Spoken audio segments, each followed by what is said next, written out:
नमस्कार बच्चों। आज मैं आप लोगों को श्लेष अलंकार के बारे में बताऊंगा।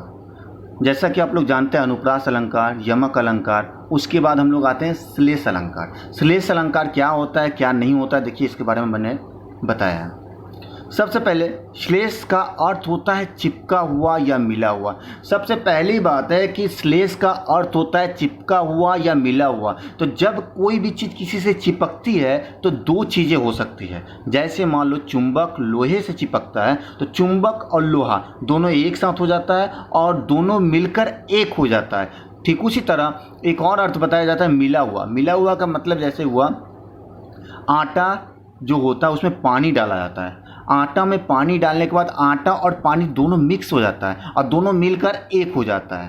ठीक है, लेकिन दोनों अलग अलग चीज़ होते हैं। ठीक उसी तरह यहाँ पर भी बताया जा रहा है कि श्लेष का अर्थ है चिपका हुआ, अर्थात जहाँ चिपका हुआ का मतलब ये हुआ कि जहाँ पर दो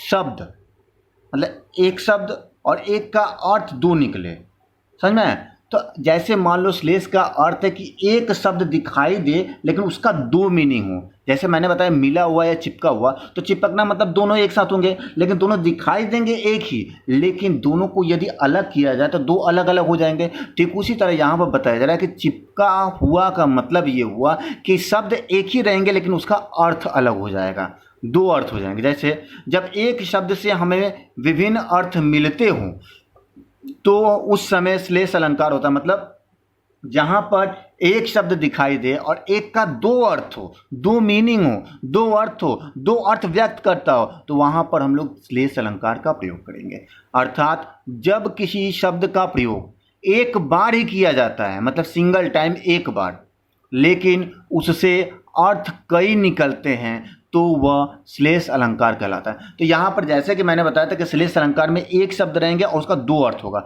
लेकिन कभी कभी ऐसा भी होता है कि दो अर्थ की जगह तीन अर्थ निकल जाए। ठीक है, तो वो भी श्लेष अलंकार के अंतर्गत आता है।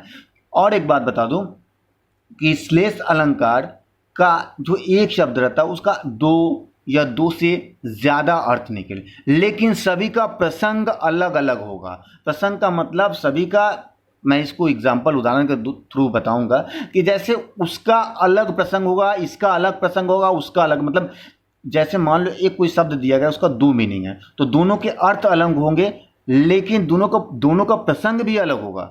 प्रसंग का मतलब ये हुआ कि जैसे मान लो कि एक का प्रसंग जो है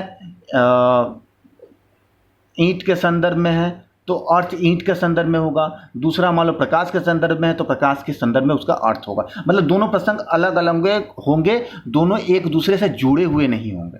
ठीक है, जैसे उदाहरण से मैं आपको बता दूं, देखिए चरण धरत चिंता करत चितवन चारहूं ओर सुबरन को खोजत फिरत कवि व्यभिचारी चोर। यहाँ पर सुबरन का प्रयोग एक बार किया गया, ये वाला सुबरन, किंतु पंक्ति में प्रयुक्त सुबरन शब्द के तीन अर्थ है। जैसे मैंने बताया था कम से कम दो अर्थ निकलेंगे और दो से तीन भी हो सकता है, तो यहाँ पर बताया तीन अर्थ है। कवि के संदर्भ में सुबरन का अर्थ अच्छे शब्द, व्यभिचारी के संदर्भ में सुबरन अर्थ सुंदर वर, चोर के संदर्भ में सुबरन का अर्थ सोना होता है। देखिए यहाँ पर प्रसंग भी अलग अलग है। सुबरन जो है कवि के क्षेत्र में है, व्यभिचारी के संदर्भ में है और चोर के संदर्भ में है, तो ये प्रसंग तीनों अलग अलग है। एक शब्द रहेंगे उसका दो या दो से अधिक अर्थ निकल सकता है और दोनों के अर्थ दो अर्थ या तीन अर्थ या पांच अर्थ होंगे और सभी का प्रसंग अलग होगा। ठीक है, इतना समझ में आया? हम आगे बढ़ें। दूसरा उदाहरण देखिए, यहाँ पर ध्यान देने की बात है। रहीमन पानी राखिए बिन पानी सब सून, पानी गयो ना उभरे मोती मानो सुन। यहाँ पर देखिए एक पानी, दूसरा पानी, तीसरा पानी, जबकि मैंने बताया था कि एक शब्द के दो या दो से ज़्यादा अर्थ व्यक्त होते हैं, लेकिन यहाँ पर तीन पानी है और तीनों का अर्थ अलग अलग है। अर्थात यहाँ पर भी हम लोग अलग यूज़ कर सकते हैं, वहाँ पर भी अलग यूज़ कर सकते हैं, यहाँ पर भी अलग यूज़ कर सकते हैं। जैसे यहाँ पानी का प्रयोग तीन बार किया गया है, किंतु दूसरी पंक्ति में प्रयुक्त पानी शब्द के तीन अर्थ है। इसका मतलब ये पानी और ये पानी का मतलब सिमिलर, मतलब पानी ही है, लेकिन इस पानी का अर्थ जो होगा वो तीन के अर्थ में होगा। तीन अर्थ होगा उसका। एक होगा मोती के संदर्भ में पानी का अर्थ चमक होगा, पहला प्रसंग खत्म। मोती के संदर्भ में पानी का अर्थ चमक या क्रांति। मनुष्य के संदर्भ में पानी का अर्थ इज्जत। तो पहला क्या हुआ, मोती के संदर्भ में, दूसरा मनुष्य के संदर्भ में, और तीसरा चूने के संदर्भ में पानी का अर्थ जो होता है साधारण पानी। तो यहाँ पर तीन अलग अलग प्रसंग है, पहला मोती के संदर्भ में, दूसरा मनुष्य के संदर्भ में, और तीसरा जो है चूने के संदर्भ में। तीनों प्रसंग अलग अलग है। तो रहीमन जब पानी वाला जब दोहा दिया जाएगा तो ये वाला पानी जो है इसका तीन अर्थ होगा, ये दोनों पानी का एक ही अर्थ होगा। ठीक है, और आगे बढ़े। नंबर तीसरा उदाहरण, जो रहीम गति दीप की, कुल कपूत गति सोए, बारे अंधियारे करे, बढ़े अंधियारो होए।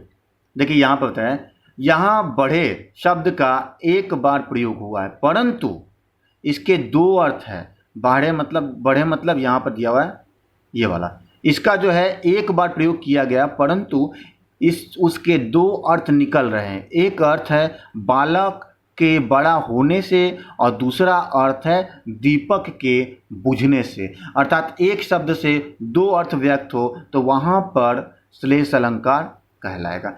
इतना आप लोग दिमाग में बैठा लीजिएगा, श्लेष का मतलब चिपका हुआ, जिसमें एक शब्द रहेंगे लेकिन उसका अर्थ दो या दो से ज़्यादा हो सकता है। और दूसरी बात क्या है कि वो प्रसंग अलग रहेगा, हर बार प्रसंग वो चेंज होता रहेगा, बदलता रहेगा, परिवर्तित होता रहेगा। ठीक है, तो यहाँ पर एक और बता दूं, यमक और श्लेष में क्या अंतर है। देखो, यमक में एक शब्द का अलग अलग अर्थ में एक से अधिक बार प्रयोग होता है, जबकि श्लेष अलंकार में एक शब्द एक बार प्रयोग होता है, लेकिन हर संदर्भ में भिन्न अर्थ देता है। अर्थात यमक का अर्थ होता है कि दो अलग अलग शब्द, दोनों के अलग अलग मीनिंग, लेकिन श्लेष अलंकार में एक शब्द और उसके दो या दो से ज़्यादा मीनिंग। ठीक है, जैसे यहाँ पर बताया, कनक कनक ते 100 गुनी, मादकता अधिकाय, वा खाए बौड़ाए या पाए बौड़ाए। तो यहाँ पर दो बार कनक दिया गया है, दोनों कनक सिमिलर शब्द है, समान शब्द है, लेकिन दोनों के अर्थ अलग अलग है। एक कनक का अर्थ है सोना और दूसरे कनक का अर्थ होता है धतूरा। तो यहाँ पर दो शब्द दिए गए, दोनों के अलग अलग अर्थ है, तो यहाँ पर हो जाएगा यमक अलंकार। लेकिन जब श्लेष अलंकार होगा तो श्लेष अलंकार में एक ही शब्द रहेंगे, उसके दो या तीन या चार या 5 या 10 मीनिंग हो सकते हैं, और उसका प्रसंग भी अलग हो जाएगा। तो यहाँ पर कैसे, जैसे बताया जा रहा है कि सोना जो है एक पाने से पागल हो जाता है और एक खाने से पागल हो जाता है, तो एक ही जैसा लग रहा है कि दोनों पाने से और खाने से पागल हो जाता है, पागल के संदर्भ में है। ठीक है, तो यहाँ पर बताया जा रहा है कि दोनों के प्रसंग एक है, लेकिन श्लेष अलंकार में एक शब्द के कई अर्थ व्यक्त हो सकते हैं और उसका प्रसंग भी अलग हो सकता है, और उसे हम लोग आसानी से समझ भी सकते हैं। आशा करता हूँ कि ये जो श्लेष अलंकार के बारे में छोटी सी बातें हैं वो आप लोगों को समझ में आ गई होगी। धन्यवाद।